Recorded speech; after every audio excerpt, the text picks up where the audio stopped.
يا حبيبي يا محمد رضينا إذا عظم حضرتنا بمحمد صلى الله عليه وسلم جميع أزواجه وذريته وجميع صحبه والكرامة وإلى الله جميع الأنبياء والمرسلين جميع الملائكة المقربين جميع الخطاب المحدثين والبلغاء والمرسلين وسلسل سعوديا المحققين وإلى الله جميع الأولياء كما شركنا عدونا وبركنا وسلسل إلى روح وإلى سيدنا أبو بكر الصديق وإلى سيدنا عمر بن الخطاب وإلى سيدنا عثمان بن عفان وإلى سيدنا علي بن أبي طالب وإلى سيدتنا فاطمة الزهراء وإلى سيدنا الحسن والحسين وإلى الإمام علي زين العابدين وإلى الإمام حسن البصري وسيدنا الشهيد والإمام سعيد الخدري وإلى الإمام أبي يزيد البستامي وإلى الإمام أبو حنيفة وإلى الإمام علي بن أنس وإلى الإمام محمد بن إدريس الشافعي وإلى الإمام أحمد بن حنبل وإلى الإمام أبو الحسن الأشعري وأبو منصور الماتريدي وإلى الإمام فخر الرازي وإلى الإمام السدوسي وإلى حجة الإسلام أبو حميد محمد بن محمد الغزالي وإلى سلطان الأولياء سيدي شيخ عبد القادر الجيلاني وشيخ إبراهيم الخلوتي وشيخ محمد سلمان المدني وشيخ محمد الرشيد بن عبد الله كلام بين البنجري شيخ عبد البنجري وشيخ محمد البنجري وشيخ زين الدين السنبوي وشيخ علي بن عبد الله البنجري وشيخ محمد شراني عبد الباقي البنجري سلمان مولي البنجري وشيخ محمد سني البنجري وشيخ محمد ترميجي صالح عبد البنجري وشيخ زكريا البنجري وشيخ اسماعيل البنجري وشيخ محمد نافس البنجري وشيخ محمد زين بن عبد الغني البنجري جميع شيخنا معلمنا وأسلجنا ومدرسنا جميع جداتنا ولجداتنا ولجميع قرابتنا جميع والدنا جميع أولادنا جميع المؤمنين والمؤمنات والمسلمين والمسلمات شيئا لله لنا ولهم الفاتحة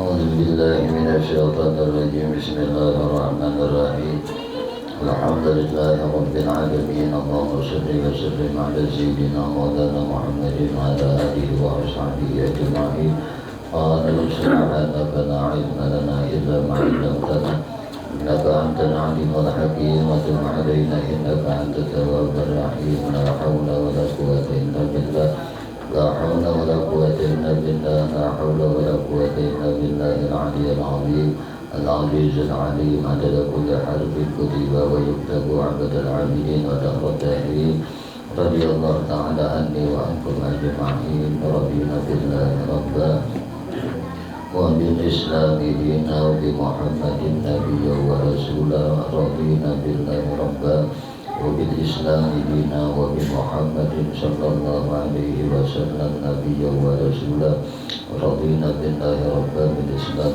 دينا بمحمد صلى الله عليه وسلم نبيا ورسولا ربي زدنا علما وارزقني فهما برحمتك يا أرحم الراحمين ربي اشرح لي صدري ويسر لي أمري واحلل عقدة من لساني يفقهوا قولي اللهم أنت ربي لا إله إلا أنت خلقتني وأنا عبدك وأنا على عهدك ووعدك ما استطعت أعوذ بك من شر ما صنعت أبو لك بنعمتك علي وأبو بذنبي فاغفر لي فإنه لا يغفر الذنوب إلا أنت اللهم إنا نسألك فهم النبيين وحفظ المرسلين وإلهام الملائكة المقربين Ya Rahman Ya Rahim Alhamdulillahi Rabbil Alamin. Bismillahirrahmanirrahim. Qala musannif rahimahullah ta'ala wa nafa'na bihi wa bi'ulumihi fid dharain amin. Ma'rifat kepada Allah Subhanahu wa ta'ala, mengenal nama Allah Subhanahu wa ta'ala, Al-Muntaqin, iya kan? Iya, Al-Muntaqin. Al-Muntaqin.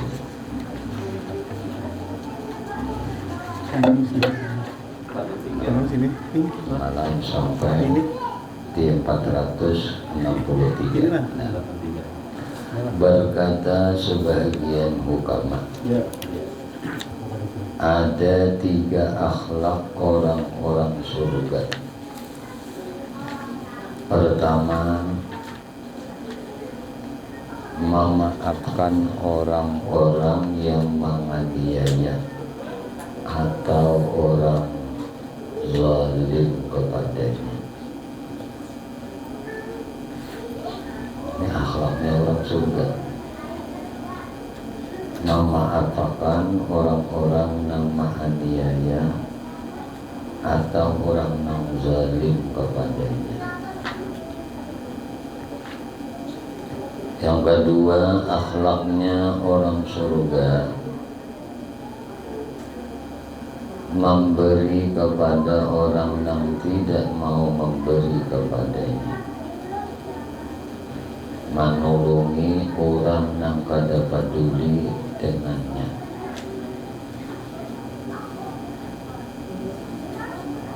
Yang ketiga, berbuat baik kepada orang yang berbuat jahat kepadanya.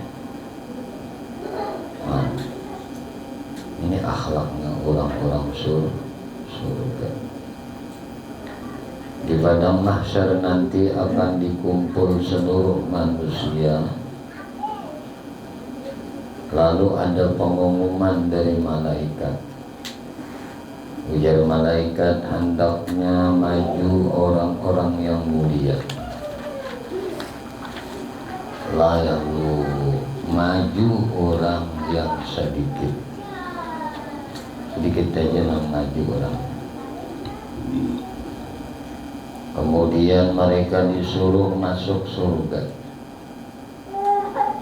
Setelah masuk surga, mereka ditanya, mengapa kalian masuk surga begitu cepat, sedangkan orang-orang di sana di padang mahsyar masih sibuk dengan urusan masing-masing. Lalu mereka menjawab, apabila kami dizalimi, kami sabar. Apabila kami dijahati, kami memaafkan. Apabila kami diganggu, kami tidak melawan. Ini sahabatnya. Pendahuluan dimasukkan ke surga. Di zaman Rasulullah Sallallahu Alaihi Wasallam ada laki-laki miskin. Doanya, ya Allah, hamba tidak punya harta untuk bersedekah. Siapa-siapa yang menggibah atau memfitnah hamba, maka hamba sedekahkan kepadanya. Allah Subhanahu wa ta'ala mewahyukan kepada Nabi Muhammad sallallahu alaihi wasallam, katakan kepada orang itu, telah ku ampuni baginya. Pemaaf adalah sifat ahli surga, sedang lawannya adalah pendendam. Hadis Nabi Muhammad sallallahu alaihi wasallam, Al-mu'minu laisa bihaqud. Orang mukmin itu bukan pendendam. Bagaimanapun dosa dan kezaliman yang orang lakukan kepada kita, walaupun ia tidak meminta maaf kepada kita dan kita mampu memaafkannya, maka itu merupakan anugerah yang sangat besar.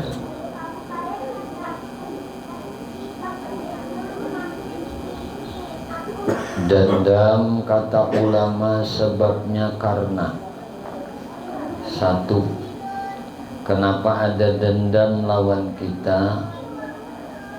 Ada orang yang menyakiti, sedang kita tidak mampu membalas atau memaafkannya. Ini sebabnya sakiti. Dua, karena kita dikalahkan orang lain dan kita tidak mampu menerimanya dengan lapang dada, bisa jadi dendam juga.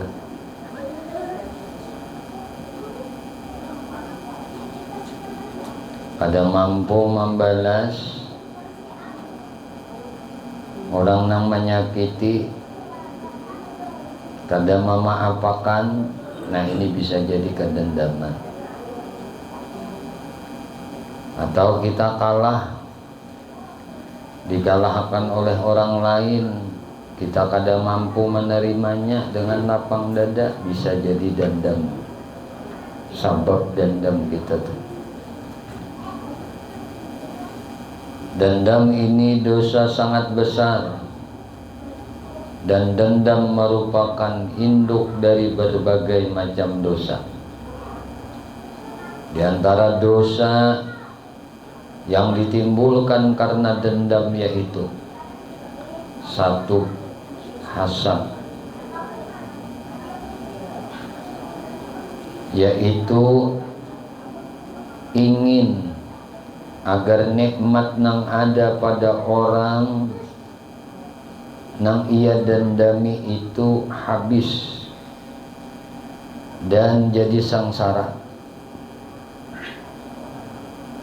Sedangkan menghendaki sengsara kepada orang mukmin adalah dosa besar.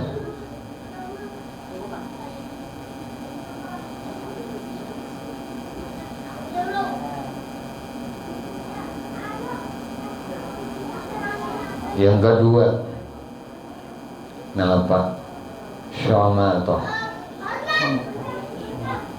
yaitu gembira kalau orang yang ia dendam itu dapat musibah.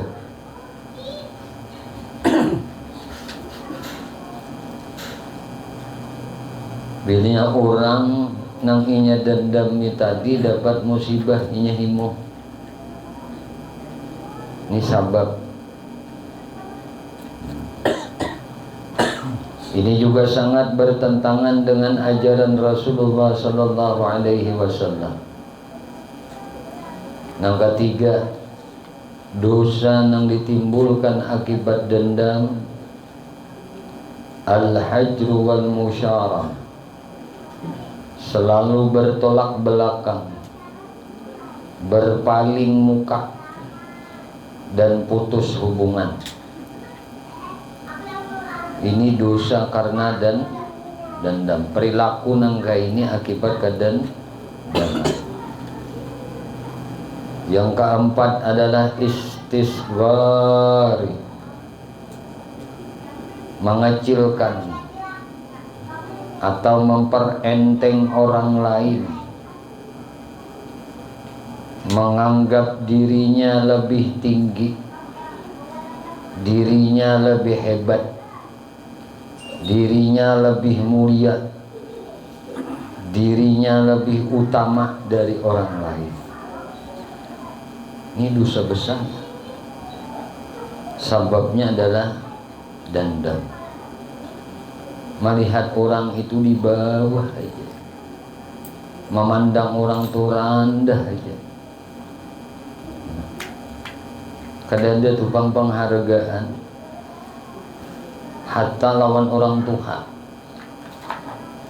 Nah, sampai lawan orang tua hajanya kada mau marunduk, kada mau hormat karena derajatnya lebih tinggi daripada orang tua itu tadi. Nah, ini bahayanya merasa megah dengan derajat martabat. Mestinya nang kakak ini kada perlu dipandir. Perkara derajat itu kada perlu dikuya.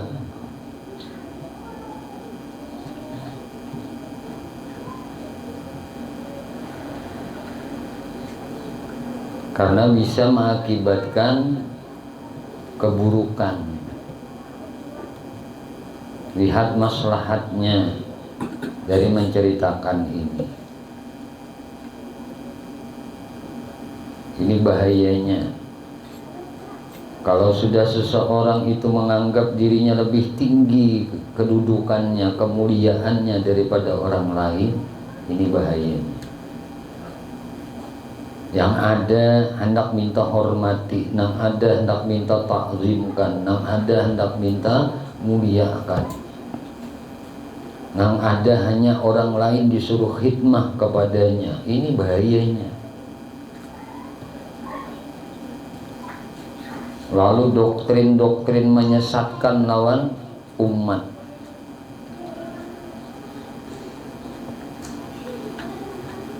Ini kalau sudah membawa kedudukan, menganggap dirinya lebih tinggi kedudukannya daripada siapapun, seolah surga ampun inya, seolah surga milik inya, seolah orang yang kada cinta kepadanya kada masuk surga, orang yang kada takzim kepadanya kada masuk surga, orang yang kada berkhidmah lawan inya kada masuk surga, orang yang benci lawan inya masuk neraka. Ini doktrin apa nangka ini? Nah, ini menyesatkan nangka ini. Dan paradigma berpikir seperti ini harus dirubah. Tidak ada bedanya manusia itu di sisi Allah kecuali takwa. Inna akramakum indallah atqakum. Kada pandang bulu nang sugih, nang miskin, nah, nang bungas kah, nang kada bungas kah, nang berpangkat kah, nang kada berpangkat kah, kada ada beda di sisi Allah. Takwanya tu nang mengulah beda.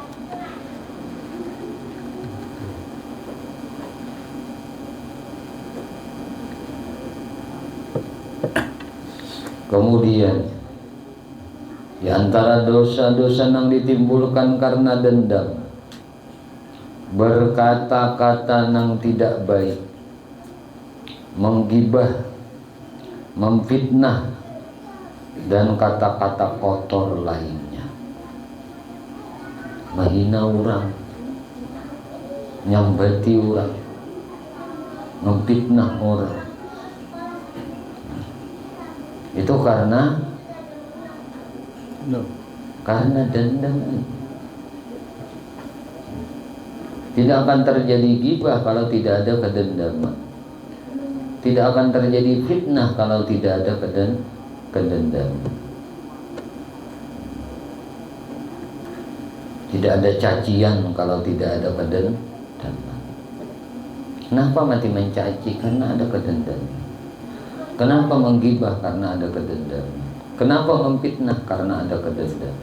Siapapun orang, berarti ada penyakit dendam di hatinya. Bila ada gibah, fitnah, dan cacian, kata-kata kotor itu karena ada kedendaman.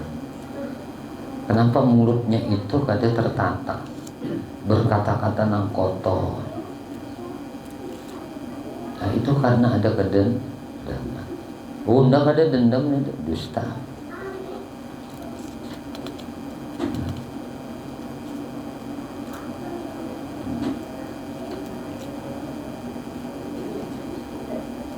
merendahkan, memfitnah, menggibah, itu asalnya dari kedendam. Yang keenam, selalu jahat sangka terhadap orang nang ia dendam itu. Karena mau bagus, sangkaan hati ini kadang mau bagus lawan orang nang didendami itu tadi.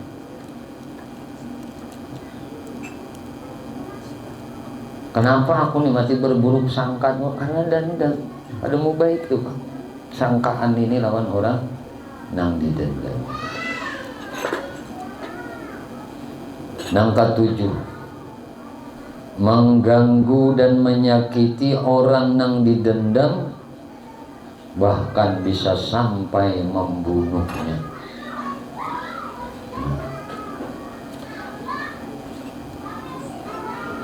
Kadakawa mengganggu dengan tangannya, ia bisa mengganggu dengan harkat martabat orang itu. Kadakawa mengganggu dengan kata-katanya kada payu lawan orang nang didendaminya tadi, kuar-kuar bepandir, berucap betutur, merendahkan orang, kada didengari orang, menyakiti secara langsung kadakawa, menceritakan cerita buruk sudah mantol, kada didengar orang juga, tapi karena sudah dendam di hatinya, udah hancurkan karirnya, udah hancur kebaikan-kebaikan yang inya tanam agar inya dalam pandangan sosial masyarakat menjadi orang nang hina, orang nang rendah, orang nang kada becus. Diulahnya cara untuk menghancurkan apa-apa nang inya kehendaki dari orang nang inya dendami ini agar hancur sabarataan. Bahkan nang terakhir, kada segan orang nang dendam ini membunuh akan orang nang inya dendam itu.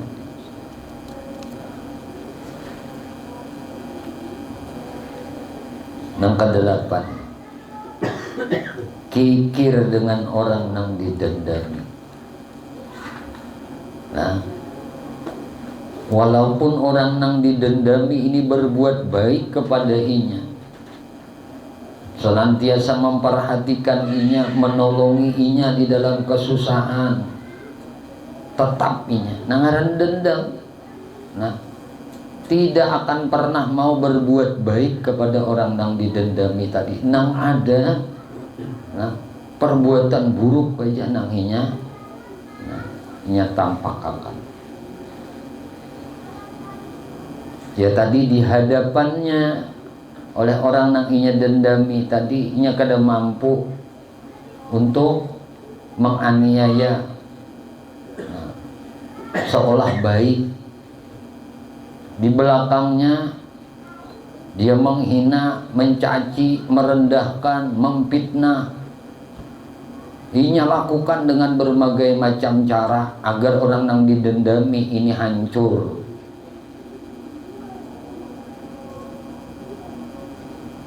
Itu akibat itu.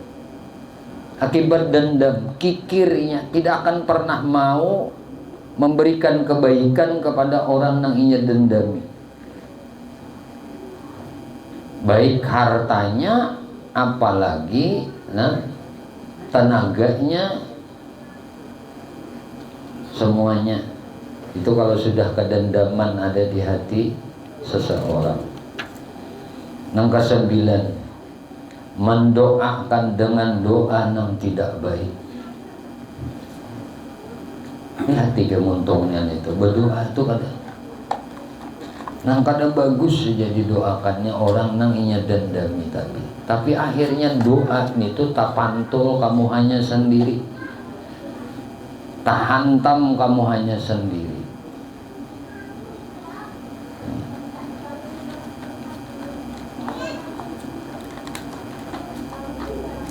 Begitu banyak dosa yang muncul dari kedendaman. Maka kita memohon kepada Allah agar jangan sampai benih-benih kedendaman ini ada di kita. Amin. Dengan mengenal nama Allah Subhanahu wa taala Al-Afu itu secara tidak langsung mendidik kita supaya kita jadi orang pemaaf dan tidak jadi pendendam. Allah Subhanahu wa taala yang memberikan segalanya dan dia mampu menindak setiap hamba yang menentangnya. Apabila hamba itu minta maaf, bagaimanapun besar kesalahan hamba itu, Allah akan memaafkannya. Hendaknya kita pun mencontoh nama Allah Subhanahu wa taala Al-Afu ini. Apalagi bukan kita yang memberi rezeki dan memberi makan orang-orang yang bersalah terhadap kita. Mengapa kita tidak memaafkannya? Itu mana? Maka pasan guru bahari nah lawan ulun juga. Nah, ujar sidin bila orang salah tuh belum minta maaf lagi nanga aja maafakan sudah. Orang tak salah tuh mengenai lawan kita belum lagi orang meminta maaf sudah maafakan. Andainya kada minta maaf tuh nah sudah dimaafkan. Jadilah bisidin baisi hati nang kaini. Insya Allah akan diberi keteguhan di dalam menghadapi cobaan, menghadapi ujian dalam kehidupan ini. Ada perlu mencari nama baik di hadapan manusia. Cukup Allah mengetahui akan apa-apa kebaikan yang diperbuat oleh kita dan itu datangnya pun dari Allah Subhanahu wa taala. Yang patut kita syukuri. Kemudian makrifat kepada Allah Subhanahu wa taala, mengenal nama Allah Subhanahu wa taala Ar-Rauf.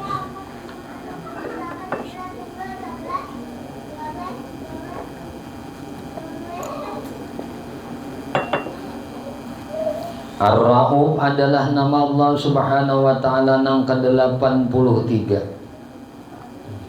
Ar-Rauf artinya yang mempunyai ra'fah atau kasih sayang. Ar-Rauf sama maknanya dengan Ar-Rahim, yang maha penyayang. Namun ada perbedaan maksud. Kalau Ar-Rauf lebih bersangatan maha penyayang dari Ar-Rahim.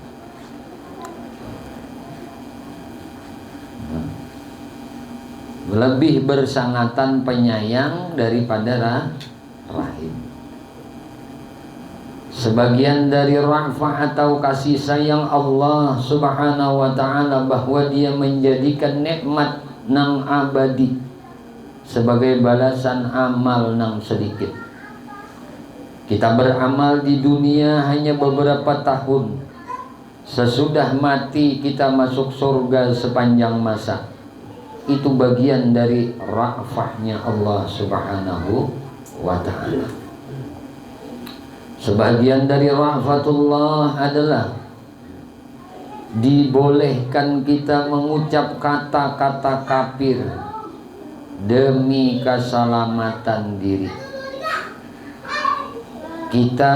Ketika kita diancam akan dibunuh jika tidak mau kafir, dan kita lihat orang yang mengancam itu memang akan membunuh kalau tidak dituruti, dibolehkan kita mengucapkan kata-kata kafir asal jangan sampai ke hati.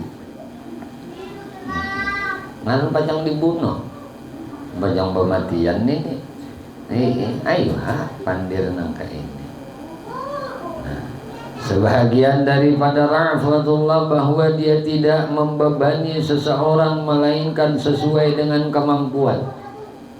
Tuhan kadang membebani lawan kita kalau kita tuh kadang mampu. Seperti salat, jika kita kadang bisa berdiri boleh dalam berduduk. Jika kita tidak bisa duduk, boleh berbaring. Dan jika kita tidak bisa berbaring, boleh telantang. Ada membebani ngarannya Tuhan, asal sembah.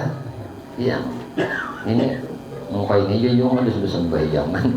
Salah. Artinya kada kau berdiri, berduduk, kada kau berduduk. Berapa?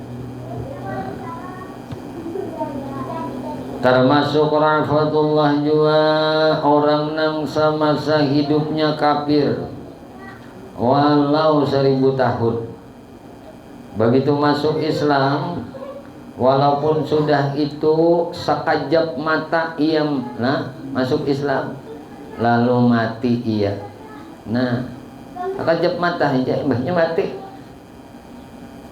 Allah Subhanahu wa ta'ala gugurkan siksa daripadanya dan dia berikan pahala yang abadi. Termasuk rahmatullah juga bahwa diri kita milik Allah Subhanahu wa ta'ala, harta kita milik Allah. Kemudian dia beli diri dan harta kita dengan miliknya lagi. Sebagai karunia rahmat dan kebaikan daripada Allah, harta yang ada pada kita milik Allah. Kalau kita bagikan pada orang lain, kita diberikan oleh Allah pahala. Padahal yang kita berikan itu milik Allah Subhanahu wa ta'ala juga. Iya kada? Padahal Allah ditipakan aja kita nih. Tapi jatuhannya yang pun ikam nih kita. Bila ikam beriakan milik ikam itu ku beri pahala. Kada ampun sidin yang kita beriakan mestinya kita supan bang leh memberiakan ampun sidin. Kita harus yakin bahwasanya harta yang kita miliki ini ampun Allah. Kisah aja kita ini ampunnya kita pada ampun sidin. Ketika kita memberikan ampun kita ini, kita anggap seolah ampun kita berikan lawan orang. Padahal Tuhan tu ampunku juga. Ikam beriakan lawan orang, ku beri pahala juga. Ikam memberiakan ampunku Tuhan, ya tuh beri pahala itu. Ini termasuk dari rahmatullah juga. Firman Allah Subhanahu wa ta'ala, wa minan nasi may yashri nafsahu ibtigha'a mardatillah wallahu ra'ufum bil ibad. Dan sebagian manusia ada orang yang mengorbankan dirinya karena mencari keridhaan Allah, dan Allah Maha Pengasih kepada hamba-hambanya. Ayat ini menurut ahli tafsir menceritakan sahabat Nabi yang bernama Yasir dan anak Ammar, juga istrinya yang bernama Sumayyah. Semoga Allah Subhanahu wa ta'ala meridai mereka semua. 3 orang manusia ini dipasung oleh kafir Quraisy pada waktu itu. Yasir diancam oleh mereka jika tidak mau keluar dari agama Islam akan dibunuh. Namun Yasir tetap pada pendiriannya, tidak mau meninggalkan Islam meskipun dibunuh. Akhirnya ia dibunuh dengan kejam dan gugurlah ia sebagai syahid. Dia relakan dirinya demi keridhaan Allah Subhanahu wa ta'ala. Begitu juga ibunya Ammar, yang bernama Ngarsidin tadi Sumayyah. Begitunya ibunya Ammar dan Sumayyah, ia juga tetap mempertahankan pendiriannya, tidak mau keluar dari Islam. Ia ditombak di tengah perutnya. Maka wafatlah Sumayyah sebagai syahidah pertama di dalam Islam. Kepada 2 orang suami istri inilah turunnya ayat di atas. Keduanya reda mengorbankan dirinya demi untuk mencari keridhaan Allah. Dan ujung ayat itu turun pada Ammar, sang putra. Ia mau mengucapkan kata-kata kafir, tetapi hatinya tetap kepada Allah Subhanahu wa ta'ala. Allah Subhanahu wa ta'ala Maha Ra'uf kepada hamba-hambanya. Allah Subhanahu wa ta'ala memaafkan hamba-hambanya Walaupun mulutnya mengatakan kafir karena terancam dirinya, tetapi hatinya tetap kepada Allah Subhanahu wa taala. Keimanan dengan Ar-Rauf, orang yang beriman dengan nama Allah Subhanahu wa taala Ar-Rauf, yang maha sangat kasih sayang. Keimanan kita menuntut bahwa kita kasih sayang dengan hamba-hamba Allah. Sedangkan bentuk kasih sayang dengan hamba-hamba Allah itu, yaitu bahwa ia tidak membiarkan kefakiran orang-orang yang berhajat, melainkan ia tutupi kefakiran itu dengan sekadar kemampuan yang ada padanya. Setidak-tidaknya menolong itu adalah dengan menutupi atau mengurangi kekecewaan hatinya, dan bahwa ia menolong dengan hartanya, menolong dengan pangkatnya, atau dengan apa yang ada padanya. Jika lemah untuk atau tidak mampu dari yang demikian itu, ia tolong dengan doa serta menampakkan kesedihan atau prihatin, seolah-olah ia bersedih pada kesengsaraan mereka-mereka yang berhajat. Sabda Nabi Muhammad SAW yang maksudnya, para aulia-aulia umatku tidak masuk surga karena banyak sholatnya, tidak karena banyak puasa. Para wali-wali itu masuk surganya Allah bukan karena banyak sembahyangnya, bukan karena banyak puasanya, tetapi mereka masuk surga karena satu, selamat hati dari berniat jahat kepada muslimin. Hatinya itu nak ada sama sekali niat hendak menjahati orang Islam. Yang kedua, dengan pemurah diri. Dirinya tuh pemurah benar, awaknya tuh pemurah benar. Yang ketiga, kasih sayang dengan sekalian muslimin. Tiga perkara itulah yang menyebabkan mereka masuk surga. Ada pernah di hati mereka itu tak niat hendak menyusahkan, menyakiti orang Islam. Nang adanya tuh kasih sayang di jalan orang Islam. Pemurah orangnya, pemurah diri, pemurah harta. Barat. Makanya cirinya wali itu salah satunya adalah pemurah. Niat tuh hendak berbuat baik ke jalan orang Islam. Niatnya tuh hendak berbuat baik ke jalan orang Islam.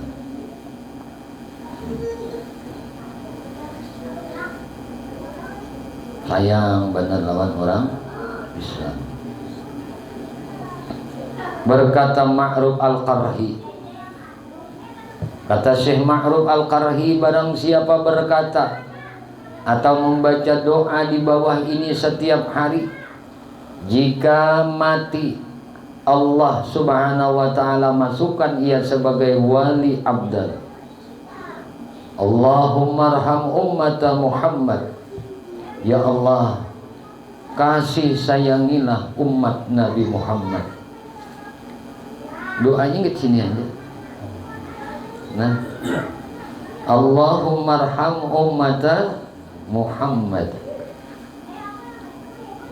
Mun kita nilai jari Tuhan Syekh Muhammad Semat, Allahumma ighfir li ummati Sayyidina Muhammad, Allahumma arham ummata Sayyidina Muhammad, Allahumma astur ummata Sayyidina Muhammad, Allahumma jibur ummata Sayyidina Muhammad. Ini membaca yang ini setiap hari ya. Jika mati Allah masukkan ia sebagai wali abdal. Wali abdal. Jika kita berdoa minta supaya jadi wali, belum tentu dikabulkan, ya kan? Mun kita berdoa nak jadi wali, belum tentu dikabulkan. Tetapi jika rutin membaca doa itu, kita akan dicatat Allah Subhanahu wa ta'ala sebagai wali abdal. Jadi mulak dapat catatan wali abdal ini ya, maming saben hari 24 jam sekali barang. Allahumma arham ummata Muhammad. Allahumma ighfir li ummati sayyidina Muhammad. Allahumma arham ummata sayyidina Muhammad.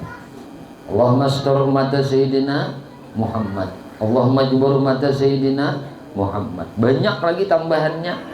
Tuan si Muhammad Seman menambahiakan. Ini orang nangka ini membaca imbas sembahyang subuh 4 kali diulang-ulang, diberi martabat kedudukan derajat wali kutub. Nah berarti untuk naik derajat wali kutub kenapa tambahnya 3? Tadi kan wali abdal. Nah, Allahumma arham ummata Muhammad, itu jadi wali abdal, masuk dalam catatan wali abdal. Dicatat Allah sebagai wali abdal. Nya sayang lawan umat Muhammad. Berkata Syakik Al-Balkhi, apabila disebutkan kepada engkau seorang laki-laki dengan kejahatannya dan engkau tidak bersedih karena kasih sayang kepadanya, maka engkau lebih buruk keadaan daripadanya. Jadi kita tuh bila mendengar keburukan orang lain, saudara kita sesama Islam, sesama Muslim dikisahkan lawan di kita mesti sedih. Nah, mesti sedih. Jangan kada sedih. Bila kita himung berarti kita lebih buruk keadaannya daripada orang saudara kita yang melakukan kejahatan itu tadi. Himung banget iya. Karena batunya tuh ngapa nangka ini? Lu tambah bahapus sepulungan karena batunya tak jar. Kejadian jar. Kapulnan terjelupuk juga kalah. Nah, tatumbat juga kan aja, mau bertambah ting banyak kan. Kita tuh lebih buruk daripada pelaku kejahatan itu sendiri. Nah, aturan ini kita innalillahi wa inna ilaihi raji'un. Sedih hati kita nih, saudara kita seiman, saudara kita se-Islam.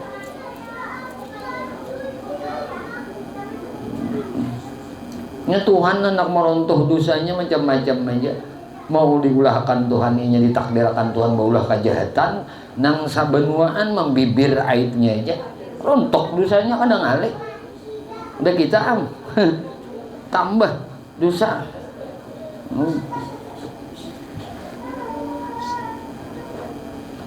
Kata ulama, suatu bangsa mereka akan dapat kemakmuran daripada Allah apabila 3 kelompok manusia punya sifat rauf. Pertama, orang alim mempunyai ra'fah. Orang alim yang mempunyai ra'fah yaitu orang-orang alim yang kasih sayang kepada seluruh manusia, baik nang zalim dari mereka ataupun nang fasik. Rasulullah SAW pernah mengatakan, tolonglah saudara-saudaramu, baik nang zalim ataupun nang dizalimi. Kata sahabat, bagaimana menolong orang yang zalim ya Rasulullah? Jawab Rasulullah, engkau cegah mereka daripada kezalimannya. Menolong orang yang zalim atau yang dizalimi berarti menyayangi mereka. Namun menyayangi orang zalim itu bukan karena fasiknya. Nah, bukan karena perbuatan dosanya tadi. Jika karena fasiknya, sama halnya dengan menghancurkan agama. Nah, kita sayang kepada orang zalim atau orang fasik adalah untuk mendekati dan menasihati mereka. Rasulullah SAW adalah orang yang punya ra'fah atau kasih sayang, sebagaimana dalam Al-Quran disebutkan beliau adalah Ra'ufur Rahim. Ra'uf. Nah, seorang alim yang mengikuti Rasulullah SAW adalah orang alim yang mempunyai ra'fah. Dan orang yang punya ra'fah itu yaitu yang mempunyai 3 macam sifat. 1. Menyayangi umat. 2. Memberi nasihat dengan lemah lembut. 3. Membimbing kepada jalan yang baik. Kedua, pengusaha nang punya ra'fah. Ada memilih yang ayat itu, ada memiliki 4 sikap. 1, sayang kepada semua rakyatnya. 2, mengutamakan kepentingan rakyat banyak dari kepentingan pribadi atau kelompoknya. 3, menolong urusan kehidupan rakyatnya. Yang keempat, mempermudah pada urusan mereka. Yang ketiga, pengusaha atau pedagang yang punya ra'fah. Pedagang yang punya ra'fah adalah mereka yang tidak mau terlalu banyak mengambil untung, terutama bagi mereka yang perlu dan sangat ingin. Diceritakan Yunus bin Ubaid adalah seorang aulia. Beliau berdagang baju 1 lembar 200 dirham. Suatu hari beliau pergi ke masjid. Yang menjaga tokonya waktu itu adalah keponakannya. Ada seorang Badawi datang dan mau membeli baju 400 dirham. Baju lalu dijual 400 dirham. Si Badawi itu berjalan-jalan di pasar, bertemu dengan Yunus. Kata Yunus, di mana beli baju dan berapa harganya? Lalu diceritakan oleh Badawi tadi, di mana ia membelinya dan berapa harganya. Kata Yunus, harganya terlalu mahal. Maka Badawi tersebut dibawa ke toko dan keponakan yang menjual dimarahinya. Karena menjual baju itu terlalu mahal. Lalu si Badawi tadi berkata, bayarkan saja harganya segitu, karena di kampungku harganya 500 dirham. Kata Yunus, walaupun demikian, tetapi engkau tidak menjualnya tetapi aku tidak menjualnya kecuali hanya 200 dirham. Inilah contoh pedagang atau pengusaha yang memiliki sifat ra'fah. Pedagang atau pengusaha yang punya sifat ra'fah, yaitu 1, mau menerima andaikan pembeli mengembalikan barang. Kata Nabi Muhammad SAW, orang yang bersifat demikian, Allah Subhanahu wa ta'ala gugurkan dosa-dosanya. 2, mau menghutangi orang yang perlu, yang tidak punya uang. 3, kelompok manusia ini jika dalam satu kampung atau negeri mereka memiliki sifat ra'fah, yaitu apabila orang alim memiliki sifat ra'fah, pejabat punya ra'fah, dan pedagang punya ra'fah, maka negeri itu akan mendapatkan rahmat dari Allah Subhanahu wa ta'ala. Wallahu a'lam bishawab. Semoga apa yang kita kaji pada malam hari ini Allah Subhanahu wa ta'ala anugerahkan ilmu yang manfaat lawan kita barataan dunia sampai ke akhirat. Amin. Allahumma amin. Ya Allah, ya Tuhan kami memohon kepada Engkau, ampuni dosa kami ya Allah. Ampuni dosa ibu bapak kami ya Allah. Ampuni dosa guru-guru kami ya Allah. Ampuni dosa istri kami ya Allah. Ampuni dosa suami kami ya Allah. Ampuni dosa anak cucu kami ya Allah. Ampuni dosa sahabat-sahabat kami ya Allah. Jiran-jiran kami ya Allah. Tetangga-tetangga kami ya Allah. Dan dosa-dosa seluruh kaum muslimin dan muslimat, kaum mukminin dan mukminat. Ya Allah, istiqamahkan kami di dalam bertaubat, di dalam beristighfar, di dalam berzikir, dalam beramal ibadah kepadamu, dalam bersalawat kepada nabimu, di dalam menuntut ilmu. Ya Allah, kami memohon kepada Engkau berkah Nabi Engkau Muhammad, berkah keluarga Nabi Engkau Muhammad, berkah para sahabat Nabi Engkau Muhammad, berkah para wali-wali Engkau ya Allah, berkah orang-orang saleh ya Allah, berkah guru-guru kami ya Allah, dan berkah kedua orang tua kami ya Allah. Matikan kami pada tahan dalam keadaan husnul khatimah bi syafaati Rasulillah sallallahu alaihi wasallam. Amin amin Allahumma amin. Wa sallallahu alaihi sayyidina Muhammadin wa ala alihi wasallam. Alhamdulillahirabbil alamin. Al-Fatihah. Ya